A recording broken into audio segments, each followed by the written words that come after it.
Bonjour, moi je suis Sabrina, maman d'une petite fille de 5 ans atteinte de lécinose.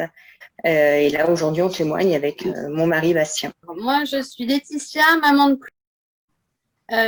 qui a 10 ans maintenant, qui a également une leucinose.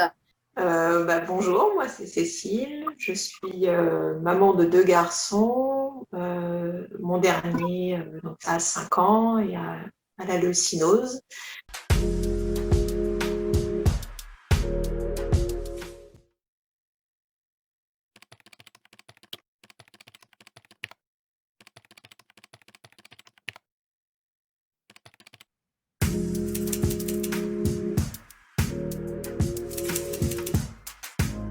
Oui, on est inscrit à la maison pour les maladies handicapantes qui peut verser des allocations en fonction du taux de handicap de la maladie.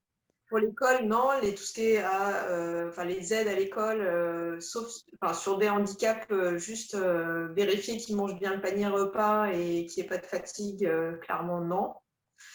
Parce qu'il n'y en a pas beaucoup et donc ils privilégient en fonction des besoins, mais les enfants qui ont des handicaps plus lourds sont privilégiés, ce qu'on comprend tout à fait. Mais c'est vrai que du coup, oui, on n'a pas d'écoute spécialement ou d'acceptation de demande. Moi, j'avais demandé pour la cantine, par exemple, quand on nous refusait la cantine. Est-ce qu'il y avait quelqu'un qui pouvait juste venir sur le temps? Alors, quand c'est du temps périscolaire, c'est pas possible non plus. Donc, c'est un peu casse-pied. Et comme c'est pas un handicap, physiquement, ça se voit pas. Donc, effectivement, ils comprennent pas où est le handicap. C'est un enfant qui est tout à fait extérieurement, qui ne présente pas de symptômes.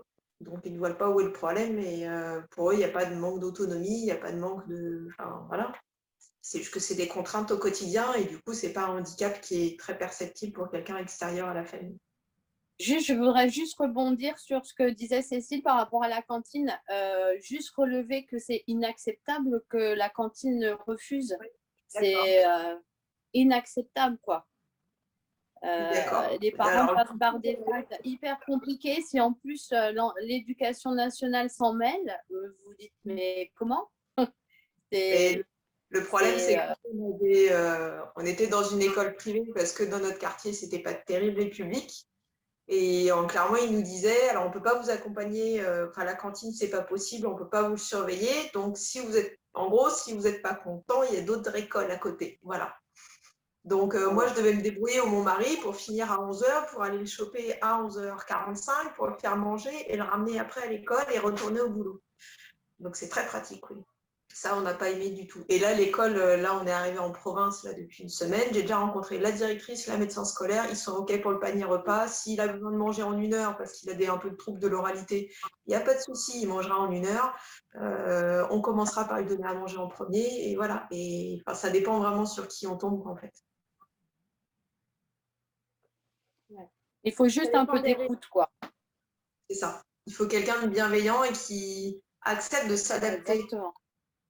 Ils te disent partout, l'école all inclusive, oui, on accepte les enfants quels qu'ils soient, on s'adapte à eux. Bah non, moi concrètement, mon gamin, il devait rentrer dans les cases de l'école, et s'il ne rentrait pas dans les cases, ça allait pas. Donc, école all inclusive, tu l'as pas partout. Donc, soit tu as vraiment quelqu'un qui veut s'adapter à ton gamin, qui fait l'effort de comprendre un petit peu ses besoins, et juste de changer un peu l'horaire d'une cantine ou de. Voilà. Mais même pas, c'est juste un panier repas. Enfin, il y a rien de fou, quoi, dans le fait d'accepter. Oui, mais ça fait fou, peur. quoi. C'est comme avec les gens qui ne connaissent pas la maladie, ils en ont peur et Ouais. du coup, ils vont prendre la responsabilité, si tu veux. Ouais. Nous, on continue à déjeuner chez nous pour l'instant. La cantine, on manque un peu de confiance. En fait, nous, au sein de notre village, c'est une association qui gère le temps périscolaire au niveau de la cantine. Notre grande a eu l'occasion d'être gardée par ces animateurs-là du centre social de notre village.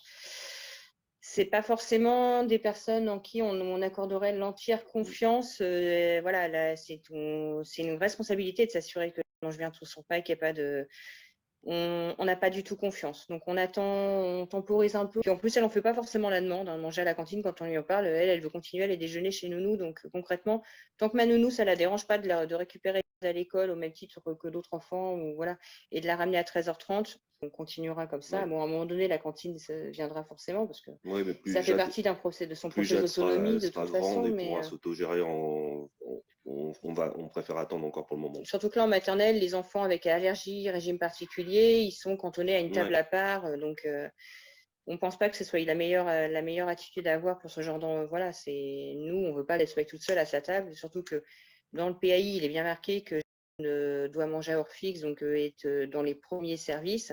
On n'a pas envie qu'elle se retrouve toute seule, isolée à sa table, parce que elle mange avec les petits qui, eux, font partie du premier service, et qu'il n'y a pas d'autres enfants qui soient mis avec elle. Non, c'est pour qu'elle sente ça comme une punition. On ne veut pas de ça, quoi. C'est que pour elle, voilà, elle le vivrait pas bien, elle le prendrait mal. Et donc, tant qu'on a le confort d'avoir notre nounou qui, voilà, qui logistiquement peut encore gérer son temps du midi quand il y a école, ça nous va bien.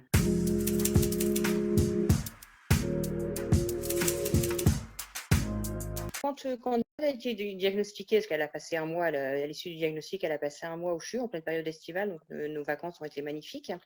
On a eu la chance de rencontrer psychologues, équipes du service social de l'hôpital, et l'assistante sociale de l'hôpital a tout de suite monté tout un dossier. Elle m'a dit, écoutez, nous au CHU, on a un principe, c'est que voilà, votre fille elle est atteinte d'une maladie héréditaire, une maladie génétique, elle peut faire l'objet d'une admission auprès de la MDPH de votre département. Donc, elle a fait toutes les démarches, un peu monté tous les petits dossiers, voir un petit peu toutes les aides qu'on pourrait avoir potentiellement. Bon, on n'a strictement rien eu, hein, on a juste une reconnaissance qu'effectivement, de par sa maladie, elle a un handicap reconnu, mais au-delà de ça, rien d'autre. Mais après, par la suite, non, on n'a pas forcément cherché. De toute façon, on sait que voilà, les critères d'éligibilité, voilà, les budgets sont tellement limités.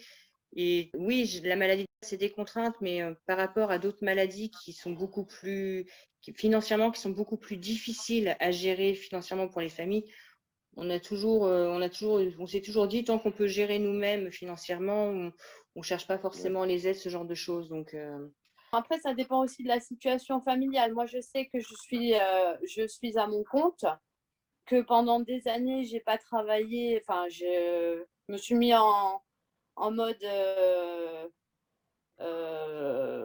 j'ai envie de dire, mon rôle était de me charger de ma fille. Donc, en fait, le travail passait vraiment au second plan. Donc après, on peut avoir des aides qui nous permettent aussi de pallier aux différentes dépenses que la leucénose entraîne. C'est-à-dire que maintenant, en plus, on a beaucoup de choses qu'on trouve, alors qu'au départ, quand Chloé est née, c'était déjà moins fréquent, mais on a beaucoup de choses qu'on trouve dans les magasins spécialisés. Et enfin voilà, tout ce qui est vegan, fromage vegan, qui coûte quand même assez cher. Du coup, c'est vrai qu'on peut avoir également des aides par rapport à ça en fonction de sa situation.